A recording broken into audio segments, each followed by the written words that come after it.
Hello friends, welcome to share trader Kannada.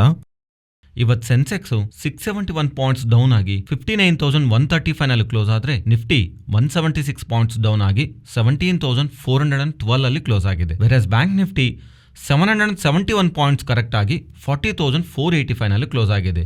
ಇವತ್ತು mid cap 0.60% correct ಆದರೆ small cap 0.72% correct ಆಗಿದೆ.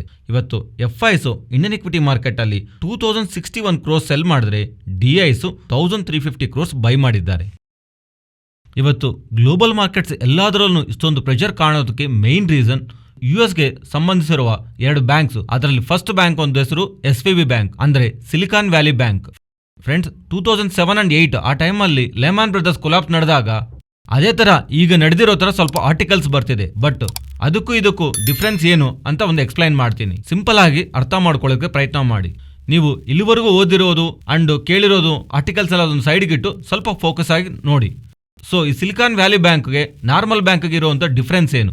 ಈ ಬ್ಯಾಂಕ್ಸ್ ಜಾಸ್ತಿ ಸ್ಟಾರ್ಟ್ಅಪ್ಸ್ಗೆ, ಸಿಲಿಕಾನ್ ವ್ಯಾಲಿನಲ್ಲಿರುವಂಥ ಸ್ಟಾರ್ಟ್ಅಪ್ಸ್ಗೆ ಬಂದಿರುವಂಥ ಹಣ ಇರುತ್ತಲ್ವಾ, ಅದನ್ನ ಡಿಪಾಸಿಟ್ಸ್ ಮಾಡ್ತಾ. ಸೊ ನಮಗೆ 2020 ಅರೌಂಡ್ ಅಲ್ಲಿ ನಮ್ಗೆ ಈಕ್ವಿಟಿ ಮಾರ್ಕೆಟ್ಸ್ ಎಲ್ಲ ನೀವು ಗಮನಿಸಿದ್ರೆ internet based companies, startups, even zero profitability ಇರುವಂಥ ಫ್ಯೂಚರ್ ಎಸ್ಟಿಮೇಟ್ಸ್ ಅನ್ಕೊಂಡು ಸ್ಟಾರ್ಟ್ಅಪ್ಸ್ನ ಓವರ್ ವ್ಯಾಲ್ಯೂ ಮಾಡಿದ್ರಲ್ವಾ. ಮೋಸ್ಟ್ ಆಫ್ ದಿ ಸ್ಟಾರ್ಟ್ಅಪ್ಸ್ ಎಲ್ಲಾನು ಹೈ ವ್ಯಾಲ್ಯೂಷನ್ ಫಂಡ್ ರೈಸ್ ಮಾಡಿದೆ ಆ ಟೈಮಲ್ಲಿ. ಕೇವಲ 1000 ಕೋಟಿ ಗಟ್ಟಲ ಹತ್ರ ಹಣನ ರೈಸ್ ಮಾಡಿದೆ 2020 ಆ ಟೈಮಲ್ಲಿ ಬಡ್ಡಿ ರೇಟ್ಗಳು ತುಂಬಾ ಕಮ್ಮಿ ಇತ್ತು.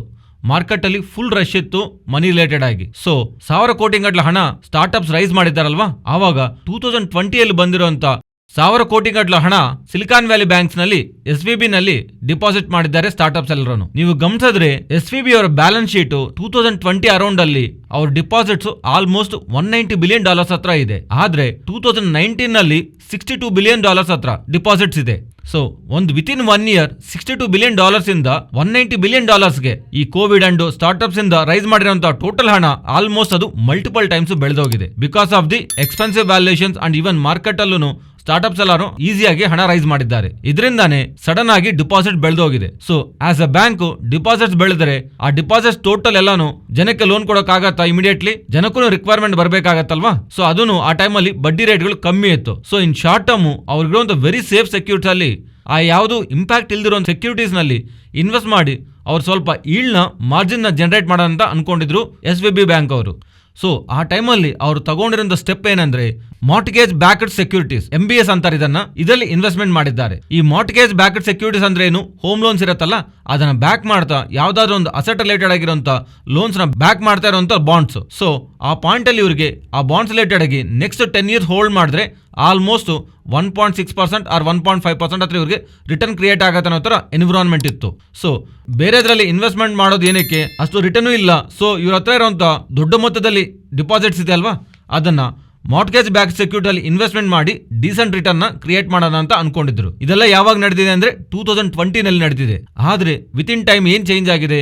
ಬಡ್ಡಿ ರೇಟ್ಗಳು ಬೆಳೆಯೋದು ಸ್ಟಾರ್ಟ್ ಆಗಿದೆ. Within the 1 year almost 500 basis point ಹತ್ರ ಫೆಡ್ ಅವರು ಬಡ್ಡಿ ರೇಟ್ಗಳನ್ನ ಜಾಸ್ತಿ ಮಾಡ್ತಾ ಇದ್ರೆ, ದೆನ್ ಇವ್ರು ಯಾವ್ದಾದ್ರು ಇನ್ವೆಸ್ಟ್ಮೆಂಟ್ ಮಾಡಿದಾರಲ್ವಾ, MBS ಮಾರ್ಟ್ಗೇಜ್ ಬ್ಯಾಕ್ ಸೆಕ್ಯೂರಿಟೀಸ್ ನಲ್ಲಿ ಇನ್ವೆಸ್ಟ್ಮೆಂಟ್ ಮಾಡಿದಾರಲ್ವಾ, ಅದರ ಈಲ್ಡ್ಸ್ ಬೆಳೆಯೋದು ಸ್ಟಾರ್ಟ್ ಆಗಿದೆ.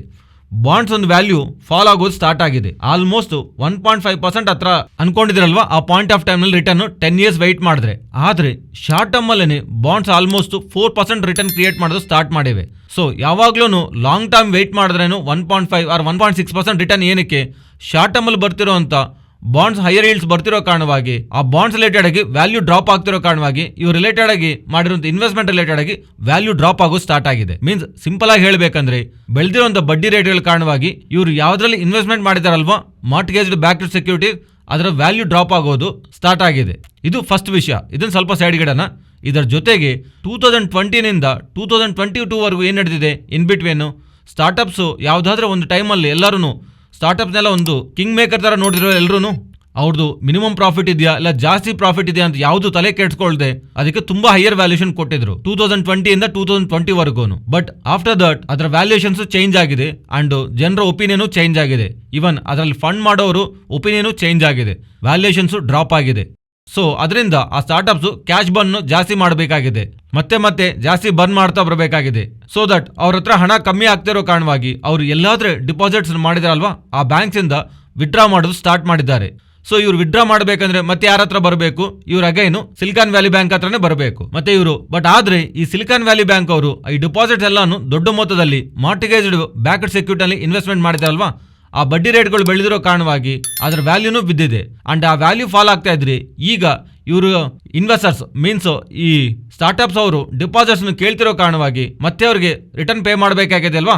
ಸೊ ಆ ವ್ಯಾಲ್ಯೂ ಫಾಲ್ ಆಗಿರುವಂತ ಮಾರ್ಟಿಗೇಜ್ಡ್ ಬ್ಯಾಂಕ್ ಸೆಕ್ಯೂರಿಟೀಸ್ ನ ಸೇಲ್ ಮಾಡಬೇಕು. ಸೊ ಈಗ ಅದನ್ನೇ ಮಾಡಿದ್ದಾರೆ ಇವರು.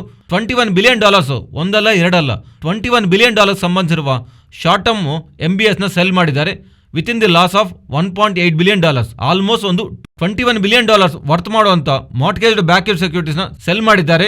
ಇದು ಇನ್ವೆಸ್ಟರ್ಸ್ಗೆ ಹೇಳಿದ್ದಾರೆ, ನೀವೇನು ಟೆನ್ಷನ್ ಬೀಳ್ಬೇಡಿ, ನಾವೇನು ಬ್ಯಾಡ್ ಇನ್ವೆಸ್ಟ್ಮೆಂಟ್ಸ್ ಅಲ್ಲಿ ಇನ್ವೆಸ್ಟ್ ಮಾಡಿಲ್ಲ, ಪ್ಯಾನಿಕ್ ಆಗಬೇಡಿ, ಇದೇನು ನೆಗೆಟಿವ್ ಅಲ್ಲ ಅಂತ ಹೇಳಿದ್ದಾರೆ. ಬಟ್ ಇನ್ವೆಸ್ಟರ್ಸ್ ಪ್ಯಾನಿಕ್ ಆಗಿದ್ದಾರೆ, ಇವನ್ ಮಾರ್ಕೆಟ್ ಪ್ಯಾನಿಕ್ ಆಗಿದೆ. ಸಡನ್ ಆಗಿ ಇವ್ರ ಸ್ಟಾಕ್ ಆಲ್ಮೋಸ್ಟ್ 60% ವರೆಗೂ ಫಾಲ್ ಆಗಿದೆ US ಮಾರ್ಕೆಟ್ಸ್ ಅಲ್ಲಿ. ಅಂಡ್ US ಮಾರ್ಕೆಟ್ ರಿಲೇಟೆಡ್ ಆಗಿರುವಂತ ಎಂಟೈರ್ ಬ್ಯಾಂಕಿಂಗ್ ಸಿಸ್ಟಮ್ ಎಲ್ಲಾನು ಓವರ್ ನೈಟ್ ಕೊಲಾಪ್ಸ್ ಆಗಿದೆ. ಕೊಲಾಪ್ಸ್ ಮೀನ್ಸ್ ಜಾಸ್ತಿ ಫಾಲ್ ಆಗಿದೆ. ಕೊಲಾಪ್ಸ್ ಅಂದ್ರೆ ಡೆಸ್ಟ್ರಾಯ್ ಆಗೋದು ಮೀನಿಂಗ್ ಅಲ್ಲ. ಓವರ್ ನೈಟ್ ಅಲ್ಲಿ ಬ್ಯಾಂಕಿಂಗ್ ಸ್ಟಾಕ್ಸ್ ಎಲ್ಲ ಬಿಗ್ ವೇ ನಲ್ಲಿ ಫಾಲ್ ಆಗಿದೆ. ಬಟ್ ಇದನ್ನ ನಾವು ಲೇಮ್ಯಾನ್ ಬ್ರದರ್ಗೆ ಕಂಪ್ಯಾರಿಸನ್ ಇಟ್ಕೋಬಾರ್ದು. ಬಿಕಾಸ್ ಒಂದು ಪಾಯಿಂಟ್ ಆಫ್ ಟೈಮ್ ನಲ್ಲಿ ಆಲ್ಮೋಸ್ಟ್ 2007-8 ಆ ಟೈಮ್ ನಲ್ಲಿ ಲೇಮ್ಯಾನ್ ಬ್ರದರ್ಸ್ ಮೂವ್ಮೆಂಟ್, ಆ ಟೈಮಲ್ಲಿ ನಮಗೆ ಇಶ್ಯೂ ಅನ್ನೋದು ಲೇಮ್ಯಾನ್ ಬ್ರದರ್ಸ್ ಇಂದ ಇಲ್ಲ, ಎಂಟೈರ್ ಸಿಸ್ಟಮ್ ಅಲ್ಲೇ ಇತ್ತು. ಆ ಟೈಮಲ್ಲಿ ಅನ್ನೆಸೆಸರಿ ಆಗಿ ರಿಯಲ್ ಎಸ್ಟೇಟ್ ಪ್ರೈಸಸ್ ಪಂಪ್ ಆಗಿರೋದು, ಒಂದೇ ಸಲ ಸಿಸ್ಟಮ್ ಅಲ್ಲಿ ಇರುವಂತಹ ಲಿಕ್ವಿಡಿಟಿ ಇಶ್ಯೂಸ್ ಇಂದ, entire real estate segment related ಆಗಿರುವಂತಹ ಇಶ್ಯೂಸ್ ಇಂದ market and financial conditions impact ಆಗಿದೆ. ಅಲ್ಲಿ ಆ ಟೈಮಲ್ಲಿ ನಡೆದಿರೋದು ಯಾವುದೋ ಒಂದು ಬ್ಯಾಂಕ್ ಮಾಡಿರುವಂತಹ investment or investment deposit rise ಆಗ್ತಾ ಇರೋದು, ಮತ್ತೆ ಅವರು ವಾಪಸ್ ಮಾಡಕ್ಕಾಗದೆ ಇನ್ವೆಸ್ಟ್ಮೆಂಟ್ ಲಿಕ್ವಿಡಿಟಿ ಮಾಡುವಂತ ಪ್ರಯತ್ನ ನಡೆದಿಲ್ಲ. ಎಂಟೈರ್ ರಿಯಲ್ ಎಸ್ಟೇಟ್ ಅಲ್ಲಿ ಇರುವಂತ ಪ್ರಾಬ್ಲಮ್ ಆವಾಗ ಫೈನಾನ್ಷಿಯಲ್ ಕಂಡೀಷನ್ ಇಂಪ್ಯಾಕ್ಟ್ ಮಾಡಿದೆ. ಆದ್ರೆ ಈಗ ಇಶ್ಯೂ ಅನ್ನೋದು ಸಿಲಿಕಾನ್ ವ್ಯಾಲಿ ಬ್ಯಾಂಕ್ ಅಲ್ಲೇ ಇದೆ. ಅಂಡ್ ಅದನ್ನು ಅವರು ಆ ಮಾರ್ಟ್ಗೇಜ್ಡ್ ಬ್ಯಾಕ್ ಸೆಕ್ಯೂರಿಟೀಸ್ ನ ಸೆಲ್ ಮಾಡ್ಕೊಂಡಿದ್ದಾರೆ ಒಂದ್ ಸ್ವಲ್ಪ ಲಾಸ್ ಇಂದ. ಇಲ್ಲಿ ಇಶ್ಯೂ ಅನ್ನೋದು ಪರ್ಟಿಕ್ಯುಲರ್ ಥಿಂಗ್, ಬಟ್ ಇದೇನು ಚಿಕ್ಕ ಪ್ರಾಬ್ಲಮ್ ಏನಿಲ್ಲ. ಲೈಕ್ ಅ ಸ್ಮಾಲ್ ಬ್ಯಾಂಕ್, ಆ ಬ್ಯಾಂಕ್ ಇಂಪ್ಯಾಕ್ಟ್ ಯಾರ ಮೇಲೆ ಬೀಳಲ್ಲ ಅಂತ ಅಲ್ಲ. ಅಂಡ್ ಇನ್ನೊಂದು ಜ್ಞಾಪಕ ಇಟ್ಕೊಳ್ಳಿ, ಇವ್ರು ಯಾವ್ದ್ರಲ್ಲಿ ಡಿಪಾಸಿಟ್ ಮಾಡಿದಾರೆ ಅಂತ ಅನ್ಕೊಂಡಿದ್ವಲ್ವಾ ಸ್ಟಾರ್ಟ್ಅಪ್ಸ್, ಆ ಸ್ಟಾರ್ಟ್ಅಪ್ಸ್ ಮತ್ತೆ ಇವ್ರನ್ನ ಡಿಪಾಸಿಟ್ ಕೇಳಿದಾಗ ಅವರಿಗೆ ಸ್ಟಾರ್ಟ್ಅಪ್ಸ್ಗೆ ಹಣ ರಿಟರ್ನ್ ಬಂದಿಲ್ಲ ಅಂದ್ರೆ ಸ್ಟಾರ್ಟ್ಅಪ್ಸ್ ಅವ್ರ ಬಿಸ್ನೆಸ್ ಇಂಪ್ಯಾಕ್ಟ್ ಆಗುತ್ತೆ. ಇದನ್ನು ಸಿಲಿಕಾನ್ ವ್ಯಾಲಿ ಅಂಡ್ ಇಲ್ಲಿರುವಂತ ಬಿಸ್ನೆಸ್ ಎನ್ವಿರಾನ್ಮೆಂಟ್ ಅಲ್ಲೂ ಇಂಪ್ಯಾಕ್ಟ್ ಮಾಡುತ್ತೆ. ಸೊ ಫಸ್ಟ್ ಥಿಂಗ್ ಇದೇನು ಸ್ಮಾಲ್ ಬ್ಯಾಂಕ್ ಅಲ್ಲ. ಅಂಡ್ ಸೆಕೆಂಡ್ ಥಿಂಗ್, ಇದು ಸಿಸ್ಟಮ್ಗೆ ರಿಸ್ಕ್ ಆಗಿ ಟರ್ನ್ ಆಗಿ ಎಂಟೈರ್ ಬ್ಯಾಂಕಿಂಗ್ ಸಿಸ್ಟಮ್ ಮೇಲೆ ಇಂಪ್ಯಾಕ್ಟ್ ಬೀಳುವಂತ ಸಿನಾರಿಯೋನೂ ಅಲ್ಲ. ಬಟ್ ಎಸ್, ಇದು ನೆಗೆಟಿವ್, ಇದೇನು ಪಾಸಿಟಿವ್ ಥಿಂಗ್ ಅಲ್ಲ. ಅಂಡ್ ಇದು ಇಮಿಡಿಯೇಟ್ಲಿ ಶಾರ್ಟ್ ಟರ್ಮ್ ಅಲ್ಲಿ ಕ್ಲಿಯರ್ ಆಗೋಗುತ್ತಂತೂ ಮೀನಿಂಗ್ ಅಲ್ಲ. ಆದ್ರೆ ಇದು ನೆಗೆಟಿವ್. ಬಟ್ ಲೇಮ್ಯಾನ್ ಬ್ರದರ್ಸ್ ಜೊತೆ ಕಂಪ್ಯಾರಿಸನ್ ಅಲ್ಲ ಅಂತ ನಾನು ಕ್ಲಿಯರ್ ಆಗಿ ಹೇಳ್ಬೇಕಂತ ಅನ್ಕೊಂತಿದ್ದೀನಿ. ಲೇಮ್ಯಾನ್ ಬ್ರದರ್ಸ್ ಅನ್ನೋದು ಸಿಸ್ಟಮ್ಯಾಟಿಕ್ ಆಗಿತ್ತು, ಬಟ್ ಇದು ಸಿಸ್ಟಮ್ಯಾಟಿಕ್ ರಿಸ್ಕ್ ಅಲ್ಲ. ಇದೊಂದು ಇಂಡಿವಿಜುವಲ್ ಬ್ಯಾಂಕು. ಅಂಡ್ ಇವ್ರ ಹತ್ರ ಇರುವಂತ ಡಿಪಾಸಿಟ್ಸ್ ಜಾಸ್ತಿ ಆಗಿರುವಂತ ಕಾರಣವಾಗಿ ಅದನ್ನ ಅವ್ರು ಏನ್ ಮಾಡ್ಬೇಕಂತ ತಿಳಿದೆ ಅವ್ರು ಮಾಡಿರುವಂತ ಇನ್ವೆಸ್ಟ್ಮೆಂಟ್ಸ್ ಅಂಡ್ ಆ investment with in the time Fed ಅವರು ಜಾಸ್ತಿ ಮಾಡಿರುವಂತ ಬಡ್ಡಿ ರೇಟ್ಗಳಿಂದ ನೆಗೆಟಿವ್ ಆಗಿ ಟರ್ನ್ ಆಗಿರೋದು. ಅಂಡ್ ಆ ನೆಗೆಟಿವ್ ಟೈಮಲ್ಲೂ ಆ ಬಾಂಡ್ಸ್ ಇವರು ಸೆಲ್ ಮಾಡಿಕೊಂಡು ಸ್ವಲ್ಪ ಲಾಸ್ ನ ಬುಕ್ ಮಾಡಿಕೊಂಡು ಇನ್ವೆಸ್ಟರ್ಸ್ಗೆ ಡಿಪಾಸಿಟ್ ನ ರಿಟರ್ನ್ ಮಾಡೋ ತರ ನಡ್ಕೊಂತಿದ್ದಾರೆ. ಇದು ಕಾರಣವಾಗಿ over all banks and stock markets negative ಆಗಿ ರಿಯಾಕ್ಟ್ ಆಗಿದೆ. ಅದರಿಂದ ಇದನ್ನ ಲೇಮ್ಯಾನ್ ಬ್ರದರ್ಸ್ ಜೊತೆ ಕಂಪೇರ್ ಮಾಡೋದು, ಇದರಿಂದ ಸಿಸ್ಟಮ್ ಎಲ್ಲಾನು ಕೊಲಾಪ್ಸ್ ಆಗತ್ತಾ ಅಂತ ಥಿಂಕ್ ಮಾಡೋದು ರೈಟ್ ಅಲ್ಲ. ಆ ಟೈಮಲ್ಲಿ ರಿಯಲ್ ಎಸ್ಟೇಟ್ ರಿಲೇಟೆಡ್ ಆಗಿ, ಪ್ರಾಪರ್ಟಿ ಪ್ರೈಸಸ್ ರಿಲೇಟೆಡ್ ಆಗಿ, ಮಾರ್ಟ್ಗೇಜ್ಡ್ ಬ್ಯಾಂಕ್ ಸೆಕ್ಯೂರಿಟೀಸ್ ಒಂದು ಕ್ರೆಡಿಬಿಲಿಟಿ ರಿಲೇಟೆಡ್ ಆಗಿ ಇಶ್ಯೂ ಇತ್ತು. ಸೊ ನಾವು ಇದನ್ನ ಅರ್ಥ ಮಾಡ್ಕೋಬೇಕು. ಈಗಿರುವಂತದ್ದು ಸಿಸ್ಟಮ್ಯಾಟಿಕ್ ರಿಸ್ಕ್, ಇದನ್ನು ಅರ್ಥ ಮಾಡ್ಕೋಬೇಕು. ಬಟ್ ಇದಂತೂ ಒಂದು ದೊಡ್ಡ ಇವೆಂಟ್, ಬಟ್ ಇದನ್ನ ಮಾರ್ಕೆಟ್ ಆಲ್ರೆಡಿ ರಿಯಾಕ್ಟ್ ಆಗಿದೆ. ಸೊ ಅಪ್ಕಮಿಂಗ್ ಟೈಮ್ಸ್ ಅಲ್ಲಿ ಇವರಿಂದ ಬರ್ತಿರುವಂತ ಮೋರ್ ಅಪ್ಡೇಟ್ಸ್ ಮತ್ತೆ ಮಾರ್ಕೆಟ್ ನಲ್ಲಿ ಮೇ ಬಿ ಫರ್ದರ್ ಆಗಿ ರಿಕವರಿ ಆರ್ ಸ್ಟೆಬಿಲಿಟಿ ಆದ್ರೂ ಫರ್ದರ್ ಸೆಲ್ಲಿಂಗ್ ನ ನಾವು ನೋಡಬಹುದು. ಅಂಡ್ ಈ SVB ಬ್ಯಾಂಕ್ ಜೊತೆಗೆ US ಗೆ ಸಂಬಂಧಿಸಿರುವ ಕ್ರಿಪ್ಟೋ ಬ್ಯಾಂಕ್ ಆಗಿರುವಂತ ಸಿಲ್ವರ್ ಗೇಟ್ ಅವರು ಅವರ ಆಪರೇಷನ್ಸ್ ನ ಶಟ್ ಡೌನ್ ಮಾಡ್ತಿರೋ ತರ ಅನೌನ್ಸ್ ಮಾಡಿದ್ದಾರೆ. ಸೊ ಇವರಿಂದ ಈ ತರ ಅನೌನ್ಸ್ಮೆಂಟ್ ಬಂದಿರೋ ಕಾರಣವಾಗಿ ಈ ಸಿಲ್ವರ್ ಗೇಟ್ ಕ್ಯಾಪಿಟಲ್ ಸ್ಟಾಕ್ ತುಂಬಾ ಕರೆಕ್ಟ್ ಆಗಿದೆ. ಸೊ US ಗೆ ಸಂಬಂಧಿಸಿರುವಂತ ಈ 2 ಬ್ಯಾಂಕ್ಸ್ ಇಂದಾನು ಈ ನೆಗೆಟಿವ್ ಅಪ್ಡೇಟ್ಸ್ ಬಂದಿರೋ ಕಾರಣವಾಗಿ ನಿನ್ನೆ ನೈಟ್ US ಮಾರ್ಕೆಟ್ಸ್ ಅಲ್ಲಿ ಪ್ರೆಷರ್ ಬಿದ್ದಿದೆ. ಅಂಡ್ ಅದೇ ಪ್ರೆಷರ್ ಇವತ್ತು ಗ್ಲೋಬಲ್ ಮಾರ್ಕೆಟ್ಸ್ ಎಲ್ಲಾನು ಕಂಟಿನ್ಯೂ ಆಗಿದೆ. ಇದರ ಜೊತೆಗೆ ಇವತ್ತು evening US February month job data ಬರ್ತಿದೆ. ಒಂದು ವೇಳೆ ಈ ಸಲಿನೂ US ಜಾಬ್ ಡೇಟಾ ಏನಾದ್ರು ಸ್ಟ್ರಾಂಗ್ ಆಗಿ ಬಂದ್ರೆ US ಫೆಡ್ ಅವರು ಈ ಮಂತ್ ಅಲ್ಲಿ ಇರುವಂತ ಅವರ ಮೀಟಿಂಗ್ ನಲ್ಲಿ ಸ್ಟ್ರಾಂಗ್ ಆಗಿ ಇಂಟ್ರೆಸ್ಟ್ ರೇಟ್ ಗಳನ್ನ ಜಾಸ್ತಿ ಮಾಡುವಂತ ಅವಕಾಶ ಇದೆ. ಮಾರ್ಕೆಟ್ ಎಕ್ಸ್ಪೆಕ್ಟ್ ಮಾಡ್ತಾ ಇರೋದನ್ನು ಮಾರ್ಕೆಟ್ ನಲ್ಲಿ ಪ್ರೆಷರ್ ಕಾಣಿಸೋದಕ್ಕೆ ಇನ್ನೊಂದು reason US Fed interest rates ಇದರ ರಿಲೇಟೆಡ್ ಆಗಿ ಕನ್ಸರ್ನ್ಸ್ ಇವೆಲ್ಲಾನು ಮಾರ್ಕೆಟ್ ನ ಪ್ರೆಷರ್ ನೋಡ್ತಿದ್ದೀವಿ ನಾವು. ಈ ಬ್ಯಾಂಕ್ಸ್ ರಿಲೇಟೆಡ್ ಆಗಿ ಯಾವ್ದಾದ್ರೂ ನೆಗೆಟಿವ್ ಸ್ಟೇಟ್ಮೆಂಟ್ ಬಂದಿದೆ ಅಲ್ವಾ, ಇದರಿಂದನೇ ಮೇಜರ್ ಆಗಿ ಇವತ್ತು ನಮ್ಮ ಸ್ಟಾಕ್ ಮಾರ್ಕೆಟ್ ಅಲ್ಲಿ ಪ್ರೆಷರ್ ಕಾಣಿಸಿದೆ. ಫ್ರೆಂಡ್ಸ್, ಈ ವಿಡಿಯೋದಲ್ಲಿ ನಾವು ಶೇರ್ ಮಾಡಿರುವಂತ ಕಂಟೆಂಟ್ ವ್ಯಾಲ್ಯೂಬಲ್ ಆಗಿದ್ರೆ ನಮ್ಮ ಚಾನಲ್ನ ಲೈಕ್ ಮಾಡಿ. ಅಂಡ್ ನೀವೇನಾದರೂ ಟೆಲಿಗ್ರಾಮ್ನಲ್ಲಿ ಇಲ್ಲ ಅಂದರೆ ಟೆಲಿಗ್ರಾಮ್ ಆ್ಯಪ್ ಇನ್ಸ್ಟಾಲ್ ಮಾಡಿಕೊಂಡು ಶೇರ್ ಟ್ರೇಡರ್ ಕನ್ನಡ ಗ್ರೂಪಲ್ಲಿ ಜಾಯ್ನ್ ಆಗಿ.